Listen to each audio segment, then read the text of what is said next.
бойы осы елдің энергетика министрлігімен, сауда өндірістік палатасымен ынтымақтастықта болдық.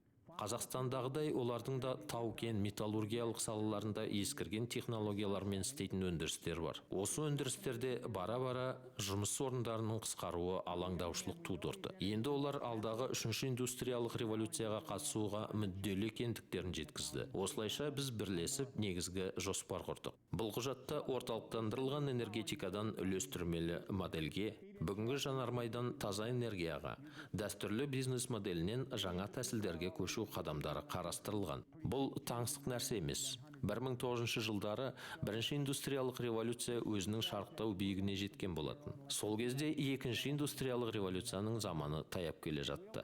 Мұнай өндіріліп, автокөлік өндірістер пайда бола бастады. Электр қуаты дами бастаған кез. Бірінші мен екінші индустриялық революция 40 жыл бойы қатар жүргізілді.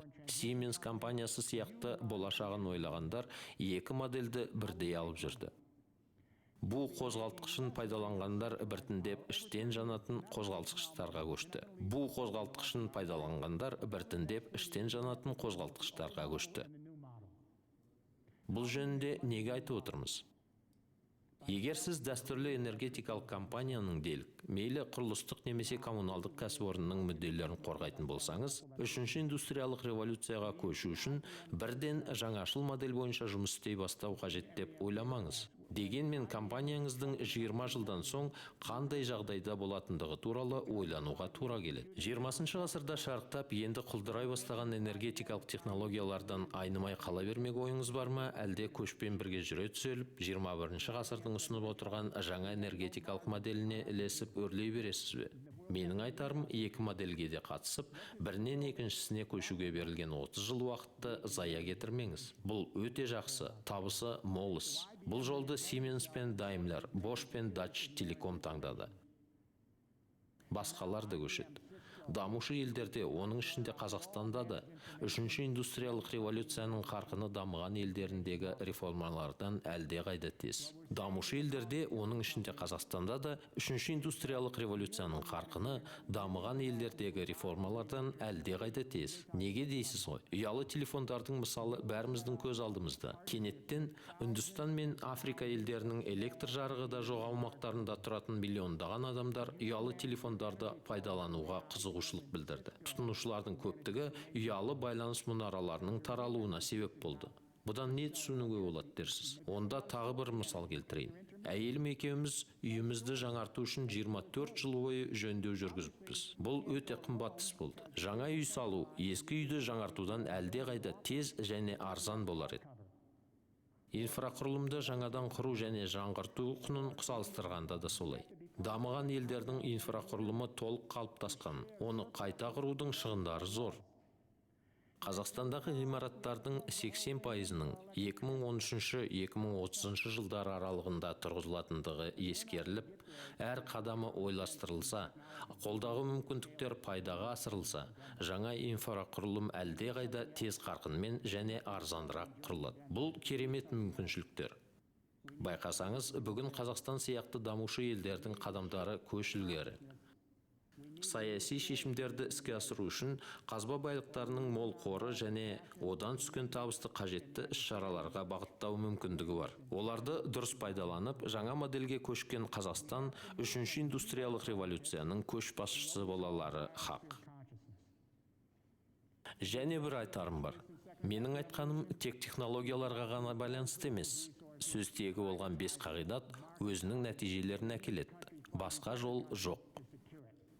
Сондықтан қайталау артық болмас, біз климаттың өзгеруін тудыратын қазба жанармайларды пайдаланудан кетіп, жаңартылатын энергетикаға көшуіміз керек. Мұндай энергия әлемді де жаңартады. Және ол барлық жерде бар. Мәңгі таусылмайтын және бізді толық қамтамасыз ететін энергияны тек ала білу керек. Бірінші қағидат осы. Екінші қағидат ғимараттарымызды электр қуатын өндіретін станцияларға айналдыру. Содан соң энергияны жинақтап, сақтайтын инфрақұрылым қалыптастыру қажет. Бұл үшінші қағидат.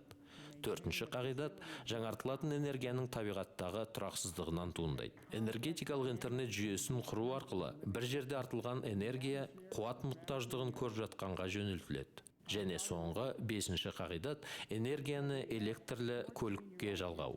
Германия мен Данияның үлгісі бұл модельді жоғары деңгейге көтеруге болатындығын аңғартады. Осы айтылғанның бәріне тағы бір жайтты қоспасқа болмайды.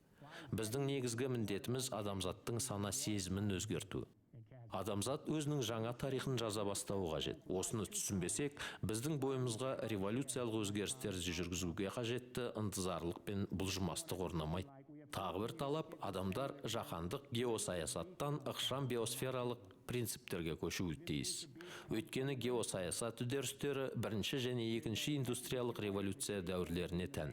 Олар мемлекеттер арасында жер мен ресурстар үшін жүргізілген талас тартыс негізінде жатты. Екі индустриялық революция замандары жүздеген миллион адам өмірін жұтты. Соның салдарынан қолымыздан көптеген мүмкіншіліктерді жіберіп алдық.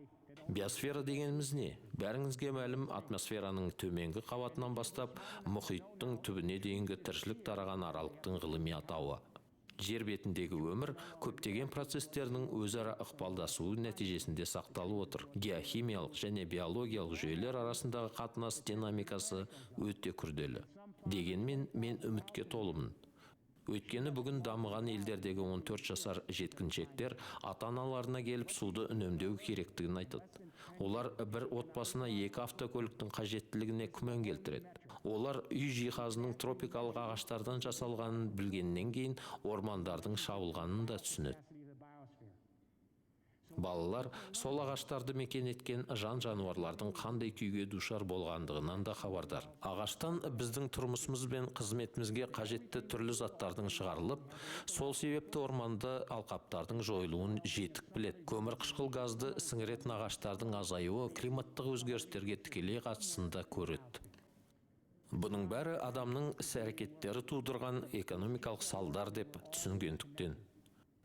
Шынында да біз әр адамның экологияға тигізетін ықпалын бағалап, оны биосфераның мүмкіндіктерімен салыстыра аламыз.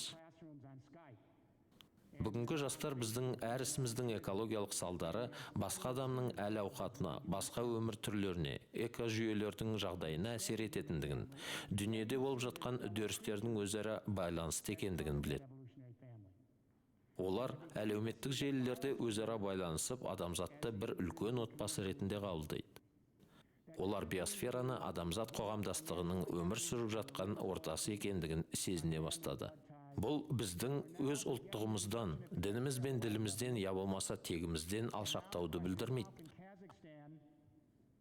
Бұл біздің барлығымызға да ортақ биосфералық қоғамдастықтың бөлігі екендігімізді түсінгеніміз.